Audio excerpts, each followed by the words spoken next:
The Eureka moment. Ideas are the backbone of any project or business. My idea of dropping the bombs from the outboard struck me after days of mulling and pondering.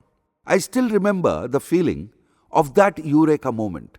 When I revealed my plan to Squadron Commander OC, Nimisa, he jumped at the prospect and immediately sent a letter to Western Air Command headquarters seeking permission to incorporate this idea in one of the aircraft. WAC would have referred the matter to Air HQs seeking their permission on it. OC took me along with him to WAC HQ and I gave a presentation to Senior Air Staff Officer SASO and Air Vice Marshal AVM, boss of operations for the entire WAC. By this time, the news of my achievement had spread throughout the Hunter block. During this thinking and exploration process, another strange and pleasant event occurred. Some serendipity. Right after the 1965 operations, I had found 68mm practice rocket pods lying in a hangar. Perhaps they were left by a fighter squadron detachment operating from our squadron hangar at Hindon. The leftover rocket pods drew my attention. I tried fitting them at OB and ensured their structural compatibility. I explored the feasibility of firing rockets in pods from OB. It was exhilarating when I realized that this was indeed possible. During the course of development, I included the rockets from pods. Until then, only T-10 rockets from posts could be fired from the Hunter. T-10s could be fitted on posts both on port and starboard wing in 1, 2 or 3 tires. Mounting T-10 rockets affected the aerodynamics and restricted the maneuverability of the aircraft. Restriction increased exponentially with each additional tire. In fact, with 3-tire T-10 rockets, the Hunter labored for takeoff like a pregnant duck. It was further handicapped by the fact that in case of emergency, it could not jettison the T-10 rockets on the posts, thus severely restricting the escape maneuvers. Rocket pods, however, were more streamlined, offered better maneuverability, as much as 100-gallon tanks, and above all, could carry 32 into 135 mm SNEB rockets, which could be selected in pairs from the cockpit and could be jettisoned in emergencies. Weeks turned into months, yet there was no word from Air Headquarters. Silence stretched on as we awaited a reply. In the meantime, a steady stream of VIPs began to visit the squadron, most of them from the Air Headquarters themselves. Their purpose was seldom operational. They came primarily to log the 6 hours of mandatory flying required to qualify for flying pay. It was little more than a formality. Later, of course, the rules were relaxed and flying pay was disbursed to all medically fit officers in the flying branch, regardless of their actual hours in the air. Nimisa, officer commanding, took it upon himself to personally brief these visiting air officers before they took to the skies for their flights. Occasionally, I would be called in to deliver detailed presentations. It was during these discussions that something became evident.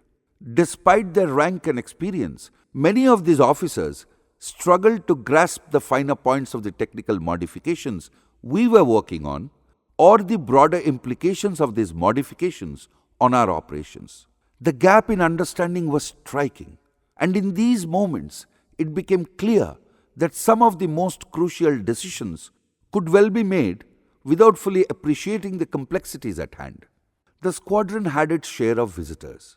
Senior officers from Air Headquarters arrived periodically, their purpose ostensibly to engage in fighter flying practice. In reality, most were there to log the requisite 6 hours, just enough to qualify for flying pay. It was an open secret, a ritual observed rather than enforced. In time, even that pretense was discarded.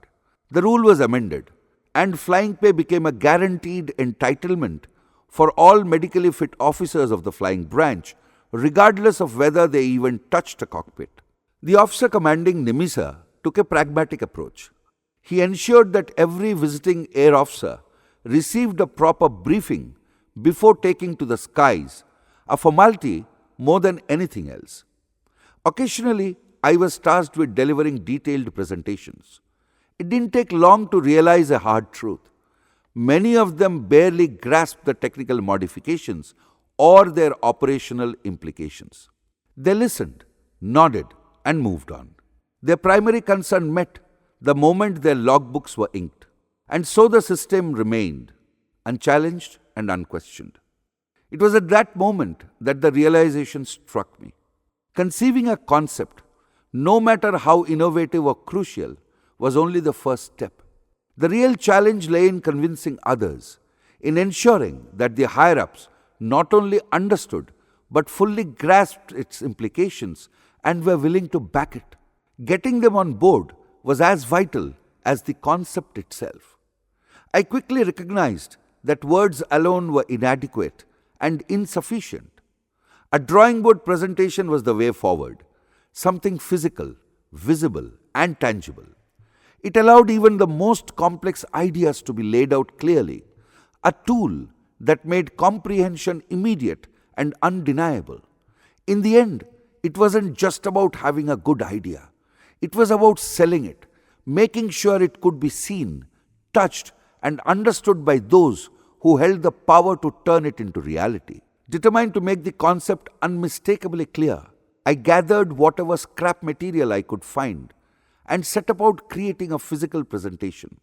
I laid it out on a large blackboard, 10 feet by 6, using color codes to mark the differences between the current system and the proposed modifications.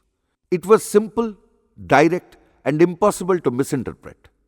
In the days that followed, various VIPs made their rounds, pausing to look over the board. They nodded and offered a few words of interest. But as was often the case, there was little by way of meaningful response. The silence that followed once again was telling. It seemed the clarity I sought to provide was lost in the bureaucratic fog that often clouded these circles. From the moment we sent that first letter to Western Air Command, my mind was consumed by the modifications. I scrutinized every aspect, viewing it through the lens of each technical discipline, electrical systems, structural integrity, airframe adjustments, armaments, instruments, engine and camera. I dissected every detail, considering how it would impact the technicians in each field. Day and night, the modifications occupied my thoughts, relentless and unyielding. Every angle had to be examined, every flaw anticipated. It became an obsession, this intricate puzzle that refused to leave my mind. There was no escaping it. The stakes were too high, and failure was not an option. On the 23rd of May 1967, Air Marshal M.M. Engineer, the Deputy Chief of Air Staff and the man responsible for all operational aspects of the Indian Air Force, arrived at the squadron for a routine flight. As was customary, I gave him the usual briefing at the model board, outlining the modifications. He listened intently, asked a few pointed questions, and then issued an unexpected order. He instructed the officer commanding to cover the display and have it moved out of the hangar to a secure room and locked away. At first, I couldn't understand why such a fuss was being made over a board that had been exposed for months, seen by countless eyes, VIPs, technicians, perhaps even informers or spies. It had been public knowledge, more or less, and not once had anyone suggested security was an issue. Only later did the significance of his instructions become clear. The ramifications of what we were working on and the potential vulnerabilities were far greater than I had imagined. In that moment, the casual indifference we had treated the display with now seemed dangerously naive. The Air Marshal had seen what we had not. The following day, perhaps the 25th of May 1967, a helicopter touched down at the squadron. On board were several senior officers from Air Headquarters and Western Air Command. The atmosphere shifted to more serious and intense immediately. It was in the air. Their arrival wasn't routine, and everybody sensed it. Before I could even prepare, Nimisa, our officer commanding, pulled me aside. His instructions were clear and direct. Don't respond curtly or with your usual matter-of-fact manner, he warned. And for God's sake, don't lose your cool. It was a gentle rebuke, but I understood his meaning. My habit of delivering sharp, no-nonsense answers to questions that seemed obvious had become something of a hallmark. Nimisa, however, knew this was not the time for that. He assured me that he would handle the situation, that there was no need for me to engage too directly. It was a subtle message, one that spoke as much to the importance of diplomacy in these high-stakes moments as it did to the sensitivities of those who held the reins of power. I gathered the necessary material and made my way to the OC's office, where the team had already assembled. The atmosphere was thick with unspoken tension. The team leader, an Air Commodore, appeared visibly displeased, no doubt irritated by the attention I had inadvertently drawn to him and perhaps marched him to offices of two air marshals. Both are very important PSOs, principal staff officers, to the Chief of Air Staff. One was AOM, responsible for entire maintenance and logistics, and the other was responsible for entire air operations of IAF. But a visiting wing commander seemed more sympathetic, even encouraging. The Air Commodore wasted no time with pleasantries. He cut straight to the point and asked, "What is it you want?" Without hesitation, I replied, "Permission to incorporate the modifications on an aircraft." "Which aircraft?" he shot back. I was prepared for this. Having done my homework, I quickly responded, "A474. Without a moment's pause, he signed the letter, granting me the authorization I had been chasing for months. It was the 25th of May, 1967.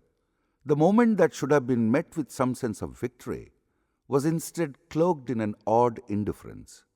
The team, led by the Air Commodore, left as quickly as they had come, departing in the same chopper that had brought them. The Air Commodore, for all his authority, showed no interest in the modification itself. He didn't even glance at the display board that had been the focal point of so much effort. His mind, it seemed, was already elsewhere, far removed from the technicalities that had consumed us on the ground. After seeing the team off, the OC wasted no time.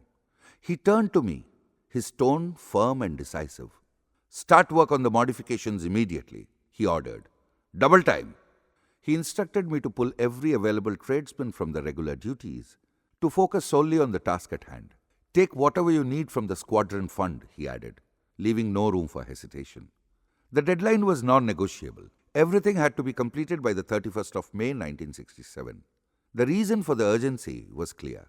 He had his sights set on the Tilpat range, planning to fire from the outboard stations on the 1st of June, the squadron anniversary day.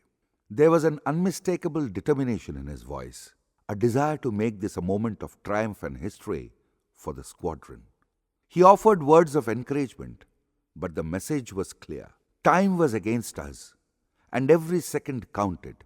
I threw myself into the task with a sense of urgency that bordered on desperation, but without much disrupting my routine work. There was no room for error. The clock was ticking. From the moment we sent that first letter to Western Air Command, I invested all spare time. While awaiting a response, I busied myself with meticulous preparation. I assembled a few key components, such as the relay units, and ensured they were ready for installation. I had the inside of the outboard pylon machined from outside workshop with my own funds, much easier to housing the fusing units. No easy task, but one that had to be done if we were to move forward. I even paid for the machining out of my own pocket, knowing fully well that cutting corners at this stage would only lead to failure. It was a calculated gamble, and one I was willing to make. This attention to detail, the careful planning, was what allowed me to keep pace with the urgency that now filled the air. As the pressure mounted, I found that the groundwork I had laid in these early days became my saving grace. Every step taken in advance brought me closer to the finish line, and in this race against time, every minute mattered.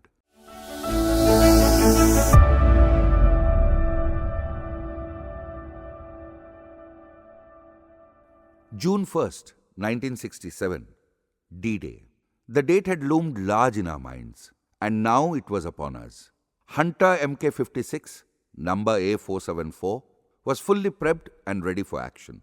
The modifications were completed. The aircraft loaded with 68 Sneb rockets in practice rocket pods mounted on the outboard pylons. It was a sight to behold, a testament to months of effort, improvisation, and determination of the innovation. Nimisa climbed into the cockpit of A474, calm and resolute as always. The aircraft roared to life, and soon he was airborne, cutting through the sky with the precision we had come to expect. At the blast pen, Group Captain K.M. Ram, our station commander and the original founder of the squadron, stood quietly, watching the proceedings unfold. He was a man who had seen much, yet on this day, there was a certain pride in his eyes, pride in the innovation that had brought us to this point, pride in the squadron he had built from the ground up. The moment was significant, not just for the squadron, but for all of us who had labored to make it possible. It was a small victory, but one that would reverberate far beyond the boundaries of that airfield. For the first time, rockets in pods were fired from the outboard stations of a Hunter aircraft. It was a watershed moment for the entire Hunter fleet. Not only had we transformed the aircraft into a more versatile weapon platform by utilizing the outboard pylons, but this was also the first occasion we had fired rockets from pods in this configuration. The significance of the event was not lost on anyone. Nimisa returned from the Tilpat range after a successful firing run, the Hunter A474 having performed flawlessly. As soon as he disembarked, he made a beeline for me. Without a word, he wrapped me in his tight hug, the exhilaration of the moment clearly written on his face. Then, with a wide grin, he lifted me off the ground, congratulating me repeatedly. "Thank you, Soman," he said, his voice full of gratitude and triumph. "Thank you for giving me the honor for being the first to fire from the outboard." In that brief moment, the months of relentless work and sleepless nights fell away. The mission had been a success, and it was one that would mark a turning point, not just for the squadron, but for the Hunter fleet itself. The celebrations kicked off in true military fashion. Nimisa, joined by the other pilots, hoisted me up and carried me the 200 meters from the blast pen to the squadron hangar. There, in the midst of cheers and laughters, they unceremoniously tossed me into the fire picket wall tank, a time-honored 4G tradition for celebrating momentous occasions. It was rough, loud, and joyous, exactly the way victories are marked in our world, much against my protests, for I was no good in swimming. They assured to pull me out if warranted, some comfort and guarantee. My airmen were standing all around, clapping and enjoying fun.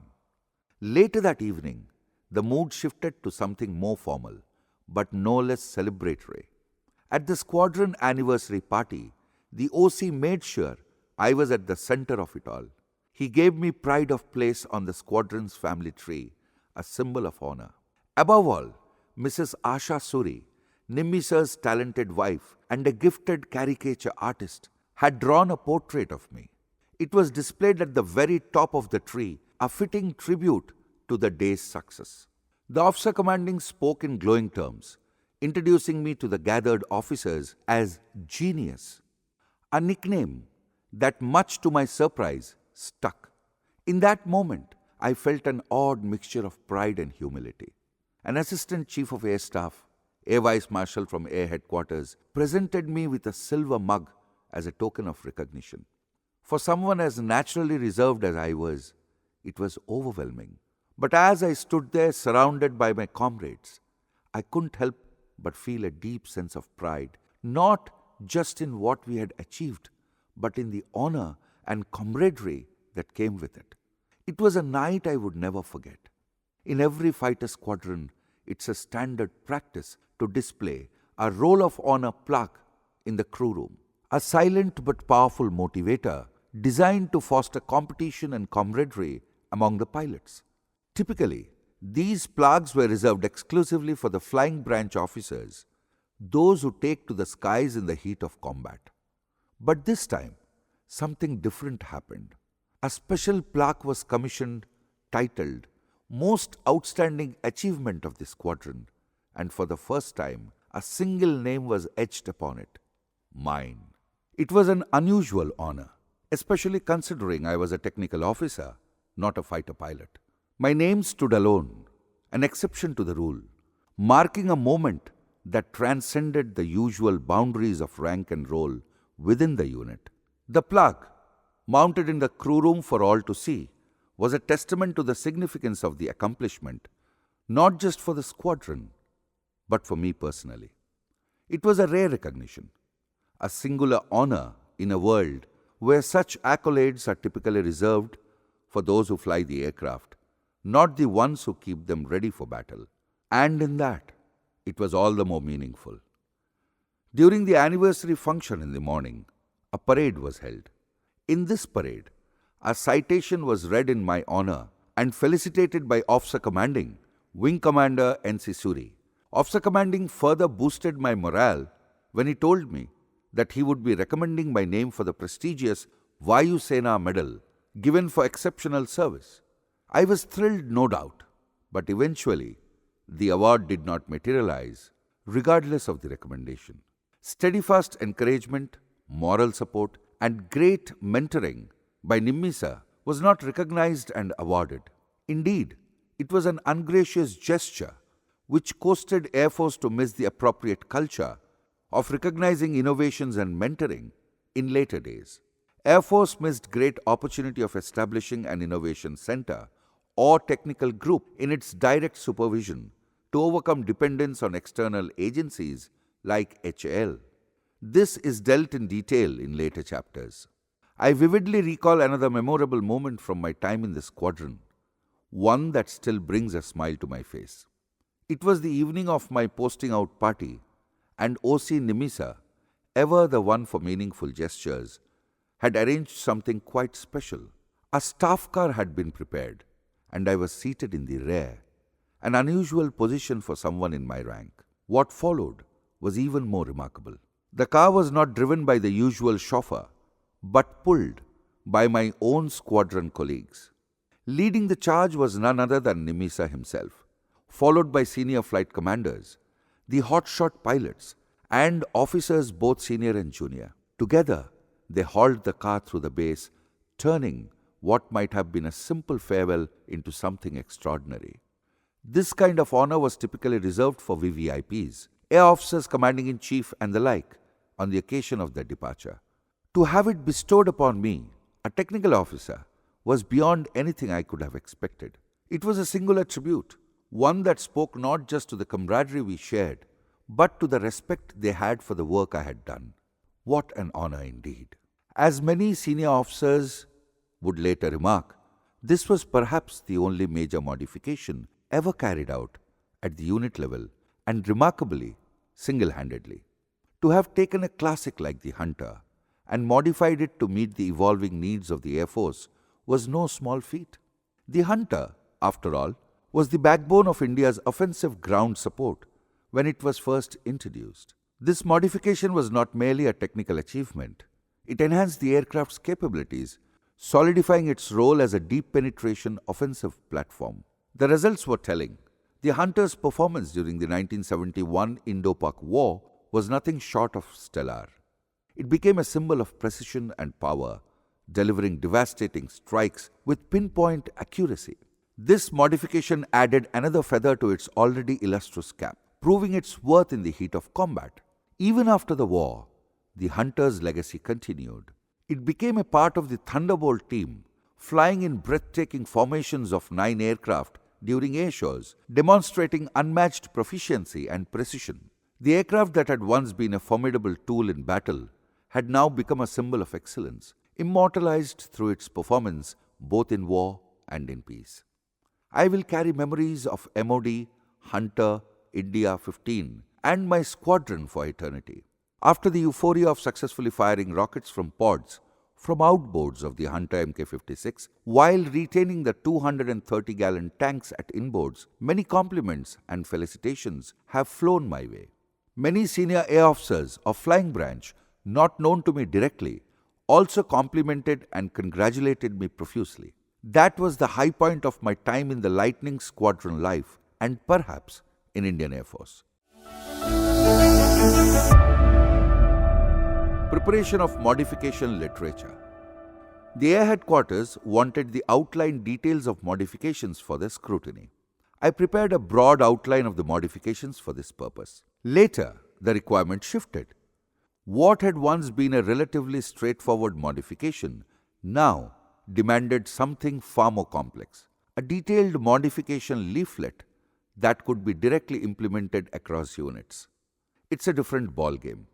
At that moment, I had little grasp of the sheer magnitude of the task I had just accepted. I had readily agreed, driven by my enthusiasm for the project. It was, by any measure, a tall order. The intricacies involved in compiling such a document, ensuring it was foolproof and universally applicable, were immense. But I was determined. I had made a commitment, not just to the higher-ups and to myself, but to the Hunter aircraft itself, a machine I had come to respect deeply. It was only once I had begun the work that the true scale of the task revealed itself in all its enormity. The modification, which had seemed straightforward in theory, now presented a labyrinth of challenges. As I delved deeper, I began to anticipate a series of problems, issues that technicians stationed at units spread across the country would undoubtedly face when attempting to incorporate the modification. Every unit had its own nuances, its own set of variables, and the more I considered them, the more complex the task became. I realized I wasn't just writing a guide. I was preempting every conceivable challenge, ensuring that the modification could be applied seamlessly, regardless of the conditions or personnel at each station. The sheer scope was overwhelming, and there was no turning back. The mission had to be completed. The real grind had begun. Nimisa was preoccupied with the high-pressure demand of flying tasks. There were no complaints, just an acknowledgement of the reality of the situation. To meet the challenge, I adjusted my routine, dedicating myself to the project each night from around 8 p.m. until 1 or 2 a.m., pausing only briefly for a cold-packed dinner. The enormity of the task became clear to me only after I started work on it. It was far more complex and sensitive than anticipated. I had to carry out the modifications across multiple units or locations across the country, not just in one centralized location. Technicians would face challenges. I had to foresee all this. All told, I was able to develop solutions to help address the challenges. Countless cross-verifications for minor yet crucial improvements emerged at the drawing board, most of them concerning the aircraft's intricate interiors. Each adjustment demanded a meticulous approach.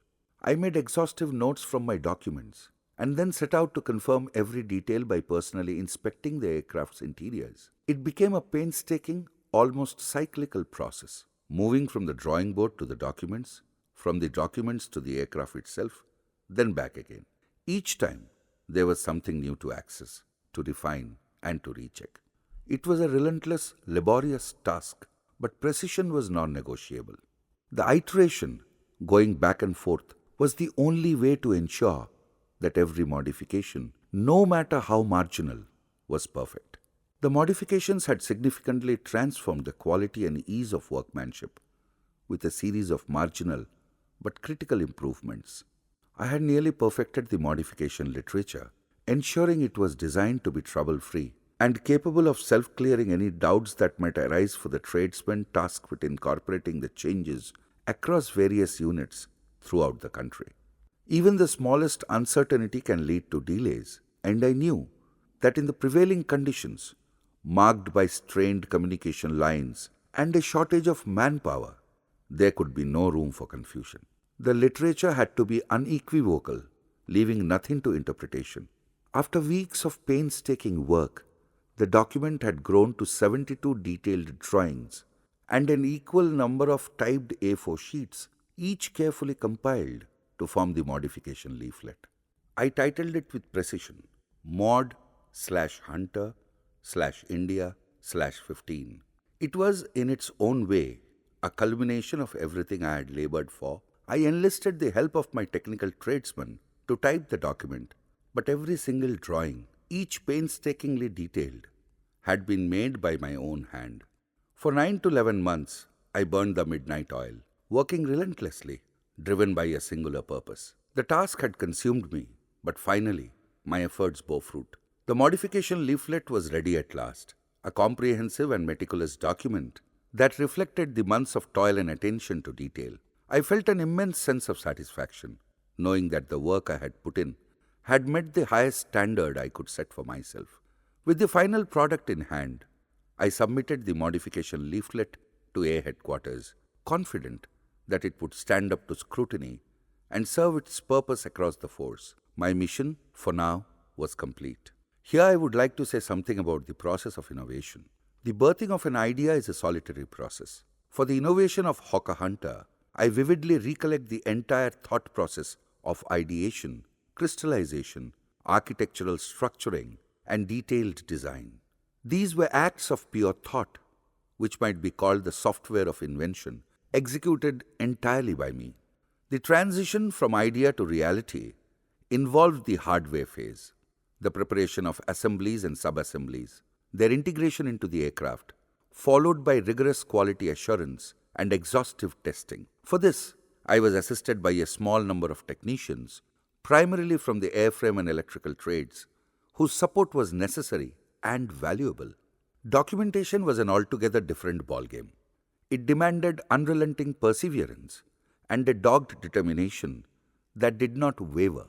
Each sentence, each diagram was a campaign in itself. To the best of my recollection, this was the first fully indigenous innovation undertaken within the unit, for that matter in defense services, if not the entire nation. Born from scrap materials, sustained by sheer resolve, commitment, and encouraged by the unwavering mentorship of my squadron commander. But you know how it is. When no one has any expectation and something extraordinary is delivered, it is likely to go unrecognized.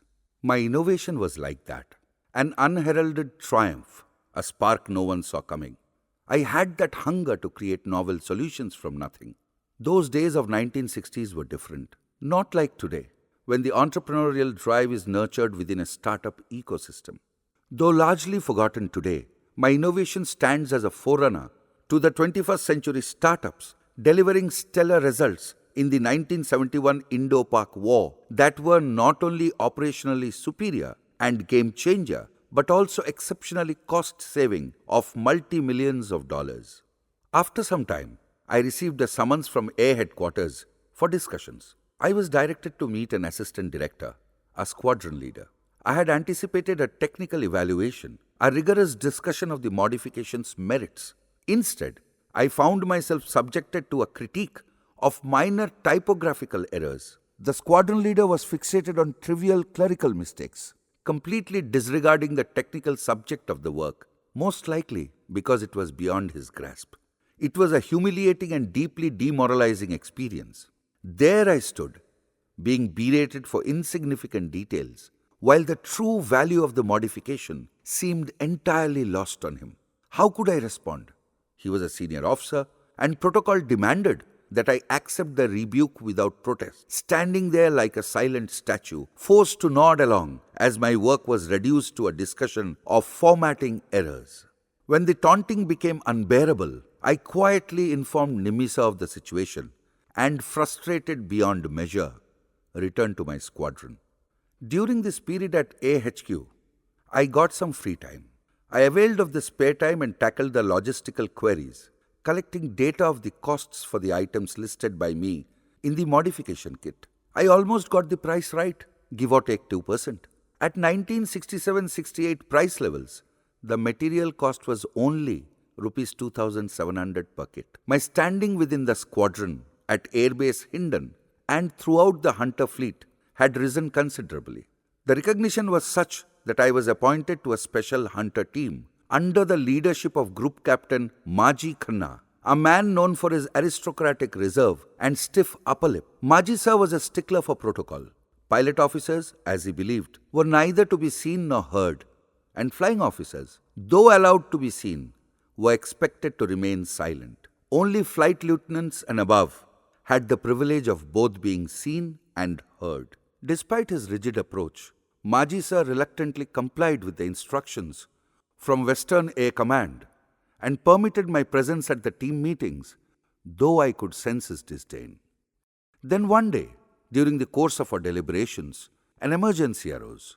In the flurry of action, Maji sir, on his way to inspect the site, unexpectedly nodded for me to follow him. As we carried out the inspection, he asked for my opinion.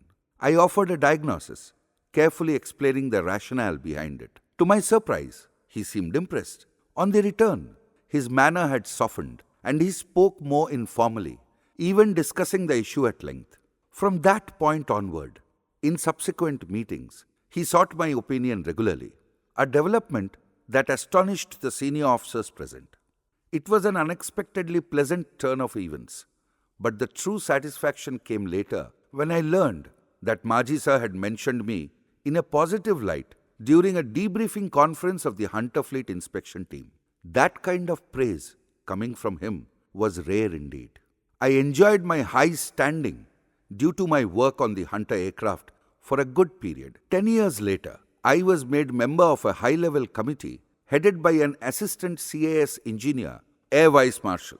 I was the junior most member of the team. Another happy incident of receiving left-handed compliments came my way much later.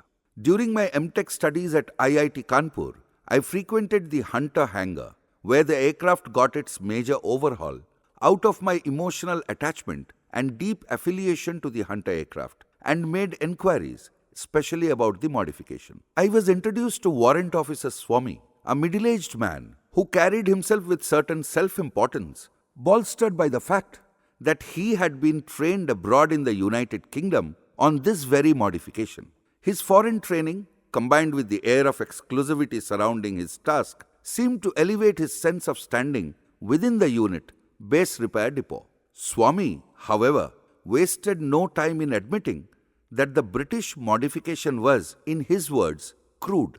During his interactions with the specialists in the UK, he had spoken of the modification we had developed. The reaction of the British team had been one of surprise. They couldn't understand why Swami had needed training abroad when, by all accounts, the technology we had devised was far more sophisticated and refined. They even asked him to convey their compliments to the author and innovator of the modification. This was another unusual moment indeed.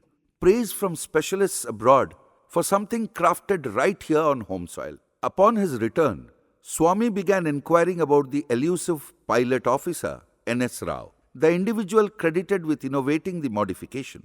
Despite his efforts, he was unable to locate me at first, leaving him with a heavy emotional burden. It was clear that this matter had weighed on him during his time abroad. Then one day, Swami finally discovered that I was the rightful author of the modification. When he realized this, something in him changed. His conscience stirred.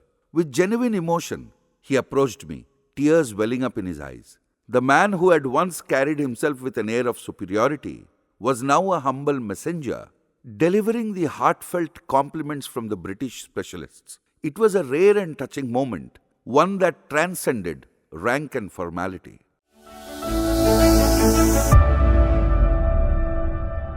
New innovations.